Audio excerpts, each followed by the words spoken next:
I am a plastic surgeon specializing in aesthetic surgery in particular, which, as always, cannot be separated from functional surgery, meaning that nothing can be considered aesthetic if it does not respect the functional aspect.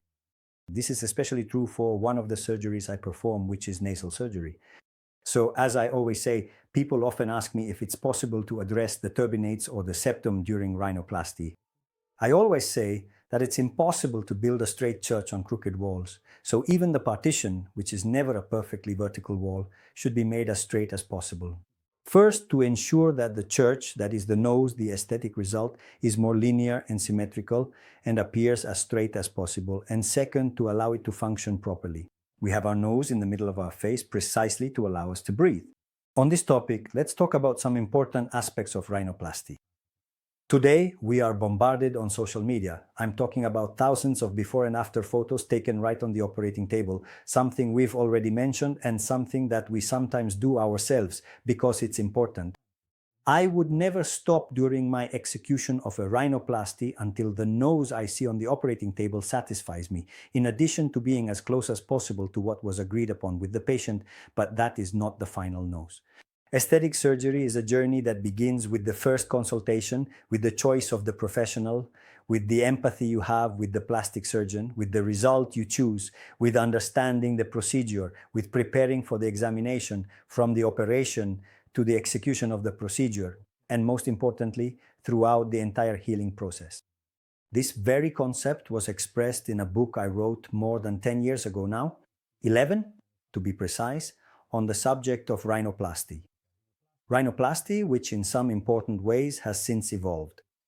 This particular book was written and it dealt specifically with the technique of closed structural rhinoplasty.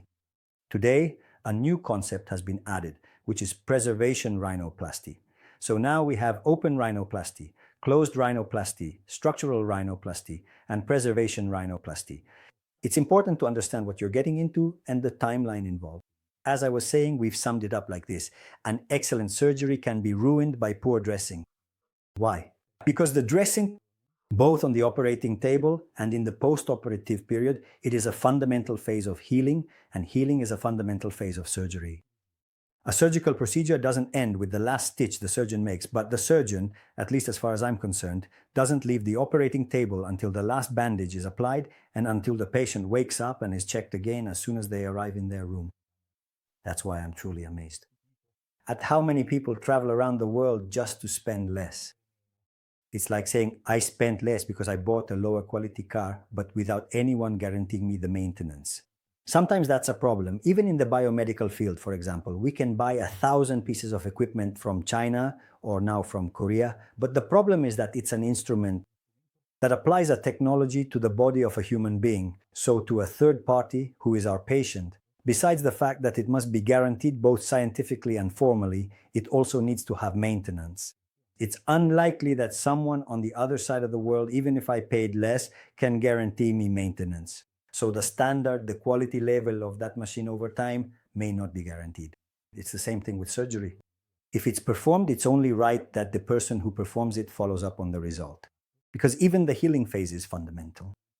In those moments, you can correct certain flaws that may arise during healing, and you can fix or adjust some situations.